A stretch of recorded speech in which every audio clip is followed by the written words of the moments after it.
In 2023, we finally have an answer to why the ancient people made the Serpent Mounds.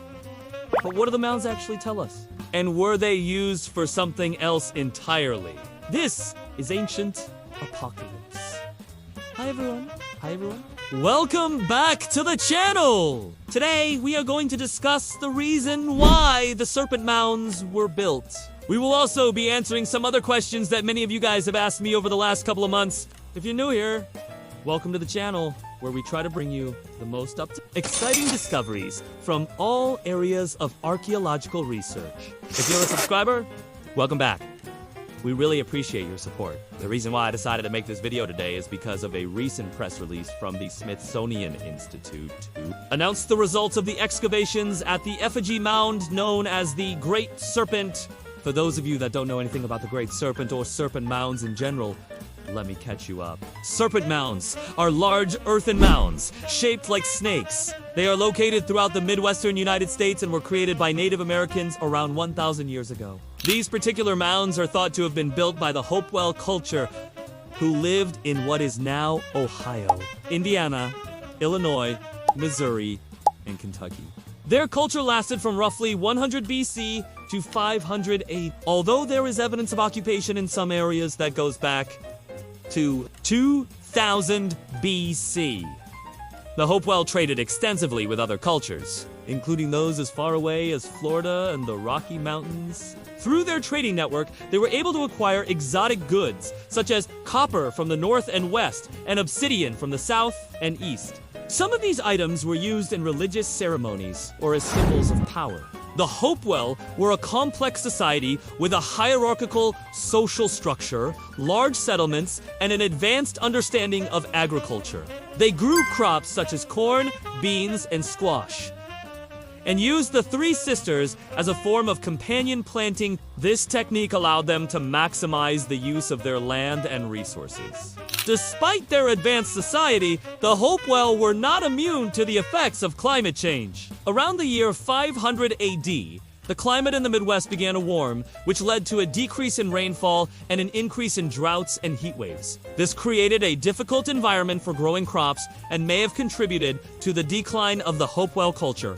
There are hundreds of mounds that have been identified across the Midwest, but only 11 of them are effigy mounds, meaning that they are shaped like animals. Of those 11 mounds, only 2 are snake effigies. One is a bird, one is a fish, and the other 8 are various types of turtles. These serpent mounds vary greatly in size. The largest one, the Great Serpent, is 990 feet long, 375 feet wide, and 60 feet tall. It was built sometime between 100 BC and 500 AD and is located in Ohio. The second Serpent Mound, known as the Big Snake, is smaller than the Great Serpent, measuring just over 700 feet in length. It is located in Wisconsin and is thought to have been built around the same time as the Great Serpent.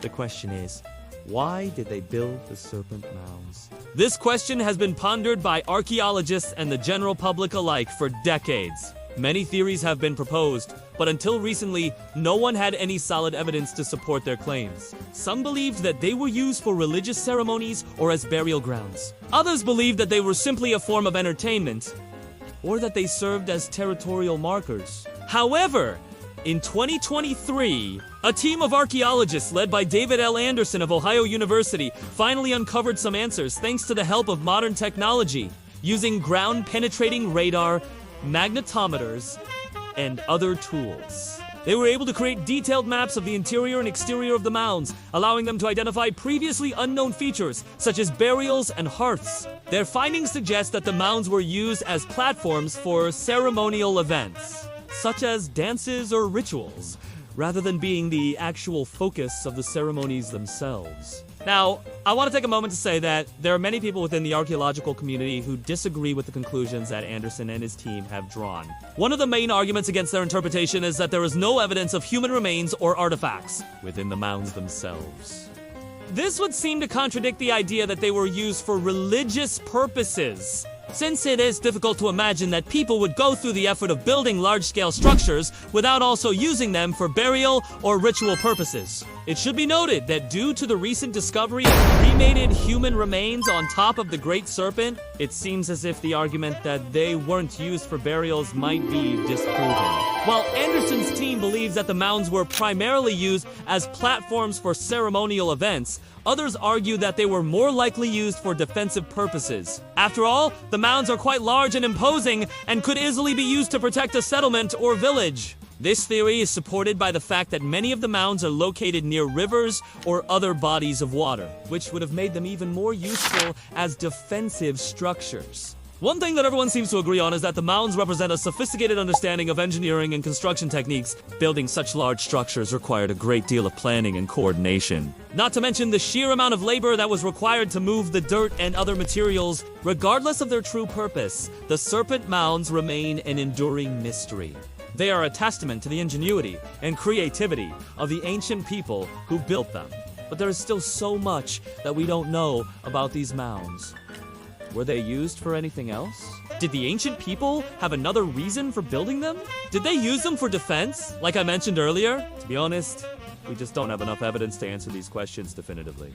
However, I believe that the answer lies somewhere within the mounds themselves. All we have to do is continue to excavate, and hopefully we will uncover the truth. I hope you enjoyed learning about the Serpent Mounds with me.